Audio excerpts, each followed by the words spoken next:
Introdução. A presente obra é considerada por grande parte dos especialistas um dos maiores clássicos do gênero literário realista. A despeito de ter enveredado por quase todos os estilos, foi no realismo que Machado de Assis, o nosso autor, chegou à maturidade como escritor. De fato, Memórias Póstumas de Brás Cubas foi a primeira obra literária que utilizou o recurso à ironia para retratar as desigualdades inerentes a uma sociedade tão estratificada quanto o Brasil do século XIX. Outro marco conceitual pode ser encontrado no fato de que esta foi a primeira obra que colocou a existência da disparidade entre as classes sociais como um importante foco de sua narrativa. E aí, se interessou? Então venha conosco conferir, em 12 minutos, os principais elementos que fazem com que Memórias Póstumas de Brás Cubas seja uma referência cultural tão importante, uma das maiores criações artísticas em língua portuguesa e também presença obrigatória em quase todos os vestibulares. Boa leitura! Pandora. Brás Cubas, o personagem principal e também o narrador da história, inicia o relato de suas memórias do além, isto é, depois de estar morto. A partir de suas explicações acerca da perplexidade que o toma diante do triste fato de seu passamento, o leitor já começa a ter uma noção da profundidade de um personagem que demonstra não ter nenhum apego pelos costumes e hábitos do Rio de Janeiro de sua época. Antes de seu falecimento, Brás Cubas planeja o lançamento de um emplastro capaz de solucionar todos os males sofridos pela espécie humana e que, de quebra, seria o responsável por conferir-lhe fama e fortuna. Tal pensamento logo se torna uma ideia fixa. Porém, fica doente justamente quando estava prestes a lançar um medicamento no mercado. Sua reação inicial, bem típica do caráter masculino de então, consistiu em negligenciar seu estado de saúde. Quando dá a devida atenção à enfermidade, já tarde demais, Brás Cubas morre em uma sexta-feira. Em seus últimos momentos, é visitado por Virgília, uma mulher que o amou na mocidade. Uma cena que se segue é, no mínimo, curiosa. Brás Cubas, em delírio, viaja no tempo e se encontra em conversa com Pandora, que, segundo a mitologia grega, é a primeira mulher criada a pedido de Zeus. Antes de retomar da inconsciência e, por fim, encontrar a morte, Pandora o presenteia com o vislumbre de todas as civilizações humanas que já existiram. Infância. A seguir, Brás Cubas passa a narrar os episódios de sua vida. Ao nascer, ele foi recebido com todo o carinho no seio familiar. Seus parentes, membros do clérigo e do exército, previam apenas sucessos em bem-aventuranças em seu destino. Com 5 anos de idade, foi apelidado de Diabinho, pois fazia de Prudêncio, seu escravo, um verdadeiro cavalo, montando e chicoteando o pobre homem. Seu pai nada fazia além de mimar o pequenino Brás, enquanto sua mãe, uma mulher simples e muito religiosa, na tentativa de reverter um caráter que já se mostrava por demais irascível, se esforçava por fazê-lo aprender algumas regras básicas e orações.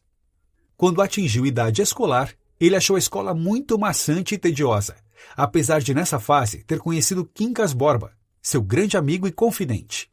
Quincas, ao longo de toda a sua vida, foi tido em tão alta conta pelo narrador que nem mesmo sua conversão em mendigo o impediu de ser considerado um filósofo formidável.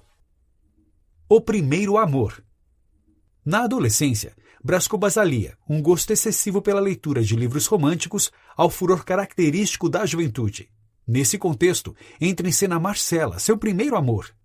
Trata-se de uma jovem tacanha e gananciosa. Devido a essas peculiaridades, para conquistar-lhe o coração, Brás Cubas desperdiça grandes somas em presentes e agrados. Seu pai, extremamente liberal, o incentiva custeando o cortejo que duraria 1 mês. Todavia, quando Brás Cubas principia a dissipar até mesmo sua herança, a autoridade paterna antes adormecida se faz sentir. O jovem enviado a Portugal à guisa de completar os estudos. Como era de se supor, nosso herói chega à cidade de Coimbra arrasado. Não obstante, conclui a universidade e passa a vivenciar o intenso clima cultural do velho continente, sobretudo o movimento romântico italiano. A bela filha de Dona Eusébia. Brás Cubas retorna ao Brasil para visitar a mãe, que desenvolvera câncer de estômago. Em seguida, ela vem a falecer, fato que o abala profundamente. Ele então se isola no bairro da Tijuca, passando o tempo entre livros e caçadas, acompanhado apenas de uma velha espingarda. Desconsolado com a tristeza do filho, seu pai busca demovê-lo desse estado de espírito, instigando-o a aceitar um casamento arranjado com potencial para alçá-lo à vida política. O narrador promete ao seu pai que pensaria seriamente na proposta e passa a frequentar a casa de Dona Eusébia, uma velha conhecida de sua mãe. Brás Cubas se encanta com a filha dessa senhora e, não resistindo a seus encantos, seduz e conquista a moça. Entretanto, ao pensar melhor no assunto, decide que a proposta de seu pai poderia ser benéfica. Dessa forma, retorna ao Rio de Janeiro, deixando a filha de Dona Eusébia desonrada e desiludida. Virgília. Seu pai o recebe de volta à capital federal de braços abertos e apresenta-lhe Vigília, a personagem que no início do livro presenciara sua morte. O interesse paterno nesse casamento é justificado pelo fato de que, a partir do enlace, Brás Cubas se tornaria genro do célebre conselheiro Dutra. Ressalte-se que, à época, entrar na política significava um caminho seguro para a ascensão social. Todavia, para tanto, era preciso ter ascendência nobre, algo que, apesar da riqueza de sua família, Brás Cubas não possuía. Pouco tempo depois, as investidas amorosas sobre Virgília prosperam e o narrador passa a ser recebido regularmente na residência da família Dutra. Mais tarde, em uma situação totalmente aleatória, uma ida ao relojoeiro, Brás Cubas encontra Marcelo, seu amor de juventude. Contudo, sua beleza jovial se esvaíra em meio às sequelas deixadas pela varíola, acontecimento que lhe causa certa impressão. Adultério. Os planos do narrador quanto ao casamento com Virgília iam muito bem, e ele já se via na condição de um respeitável aristocrata, iluminando os rumos da nação graças a um antevisto brilhantismo parlamentar. Porém, eis que surge a figura de Lobo Neves, que, com o apoio de personalidades políticas de grande influência, se mostra um candidato muito mais interessante às ambições de Virgília. Seu pai abençoa as pretensões do novo personagem, e ele fica noivo de Virgília. Inconformado com o fracasso de seu filho, o pai de Brás Cubas, com idade bastante avançada, não resiste a essa decepção e, devido a problemas de saúde, falece. Logo após o enterro do patriarca, segue-se um entrevero entre o narrador e Cotrim, seu cunhado, pela herança.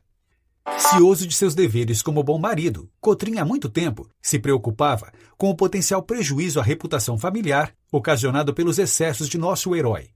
Sendo assim, mostrou-se pouco inclinado a permitir que o narrador dilapidasse o dinheiro acumulado por seu sogro ao longo de toda uma vida. Indignado com a postura de Cotrim, Brás Cubas se fecha em si mesmo e novamente volta a viver recluso. Nesse período, o único lugar em que seu nome aparece é junto à assinatura de alguns artigos que tiveram a iniciativa de publicar. A essa altura, Lobo Neves, seu antigo rival, já alcança o posto de deputado federal. Por meio de um primo de Virgília, o narrador inicia uma amizade com o casal e passa a ser convidado a participar de alguns jantares em sua residência. Os afazeres de uma carreira política em franca ascensão fazem com que Lobo Neves se descuide da rotina doméstica.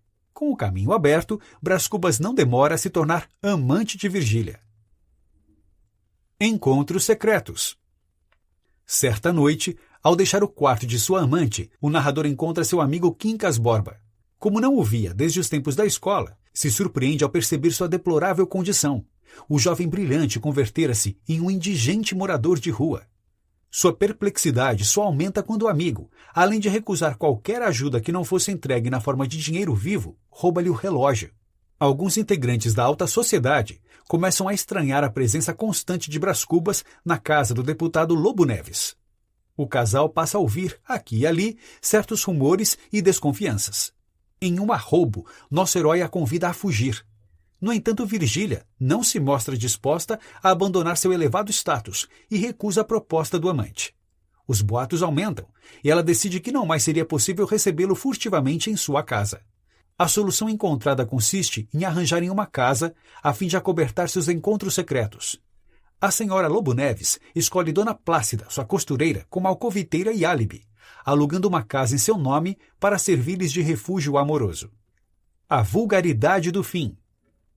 Sem saber das peripécias de sua esposa, Lobo Neves continua a progredir em sua carreira política, sendo nomeado presidente de província. Durante o período imperial, as antigas capitanias hereditárias tornaram-se províncias e seus dirigentes eram nomeados diretamente pelo imperador. Para assumir o novo cargo, a família deveria se mudar para o norte do país, prejudicando assim a continuidade do relacionamento entre Brás Cubas e Virgília. Como tinha o narrador na mais alta estima, o futuro presidente não titubeia, convida-o para atuar como seu secretário. Embora essa decisão parecesse resolver o problema, Virgília teme que a divulgação da escolha de seu marido fizesse com que as desconfianças se convertessem em um perigoso escândalo. Por sorte, o marido traído era, acima de tudo, uma pessoa extremamente supersticiosa, e ele acaba por rejeitar o novo cargo. Motivo? A sua nomeação foi publicada em um dia 13. Com os ânimos controlados, o narrador procura a irmã e o cunhado, a fim de fazer as pazes com eles.